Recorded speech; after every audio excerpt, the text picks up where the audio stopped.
Hi, I'm Blanche Mendoza, Facility Operations Coordinator for the City of San Antonio's World Heritage Office.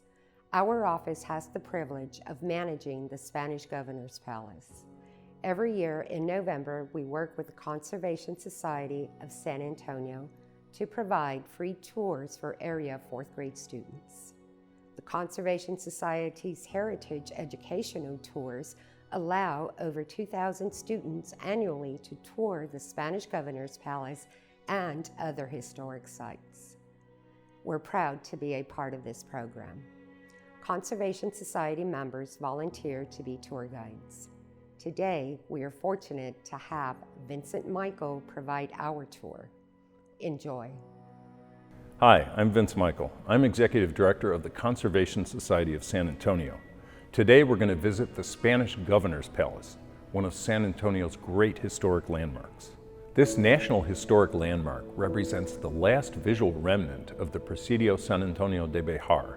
Traditionally known as the Spanish Governor's Palace, it was the comandancia, residence and office, for the captains of the military garrison from 1722 until the early 1800s. It was restored in 1930. In 1722, the Mission, later known as the Alamo, and Presidio were moved to their present locations. The facility is currently managed by the city's World Heritage Office. Today, visitors can tour rooms furnished with Spanish colonial period pieces that offer a glimpse of life during that time. The Habsburg insignia in the keystone above the entrance represents King Ferdinand VI of Spain, ruler in 1749, when this section of the building was completed. The elaborate doors were carved by Swiss craftsman Peter Mansbendel as part of the 1930 restoration. At the far end of this room, a panel reveals the original construction technique, adobe brick. The first buildings in San Antonio were adobe jacales made with a mixture of mud, clay, and binding materials like horsehair and goat's milk. Soon, adobe was formed into bricks dried in the sun. Casa Navarro, the Aturi Edmonds House, and some buildings in La Villita are also remnants of this 18th and 19th century technique. This earliest part of the complex was the commander's home and office in the 1720s, probably including a bed, chest, and a papelera or paper chest for official papers. After the next three rooms were added in 1749, this probably became a bedroom.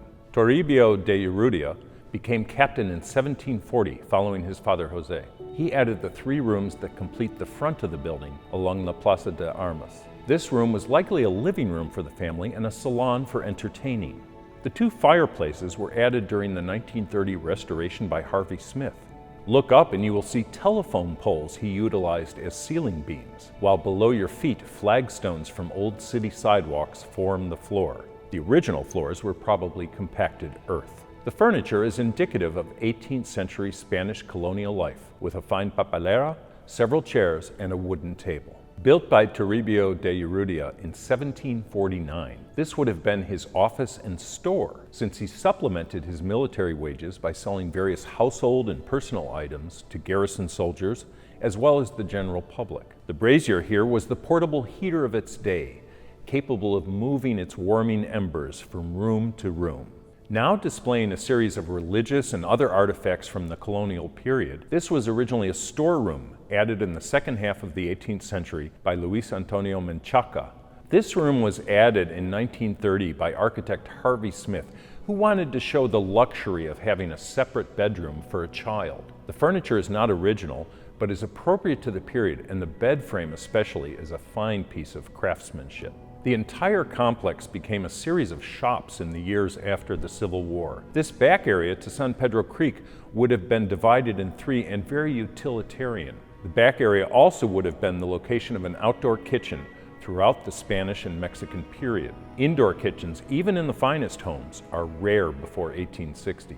Architect Harvey Smith imagined and designed an elaborate courtyard with covered portales, a fountain, and a well to convey the sense of colonial luxury and refinement. Today, the space is a wonderful retreat for parties, weddings, and other events, and will soon be directly connected to San Pedro Creek Cultural Park. This room was added in the late 18th century by the Menchaca family and contains the only original fireplace in the house, and it still works. While the fireplace could have been used for cooking, it is more likely most cooking was done outside. Note also the lavabo, a stone sink found in Gothic cathedrals at the north end of the room. In addition to a dining room table and chairs, the room would have contained chests, bins, and cabinets for utensils and foodstuffs. Like the child's bedroom, these rooms were added by architect Harvey Smith during the 1930 restoration. The kitchen does represent the typical features of late colonial kitchens, including the wood-fired horno. You can see similar ones at Mission San Jose, also restored by Harvey Smith in the 1930s. The attached small room with staircase was a 1930 addition imagined as a storeroom or sleeping loft.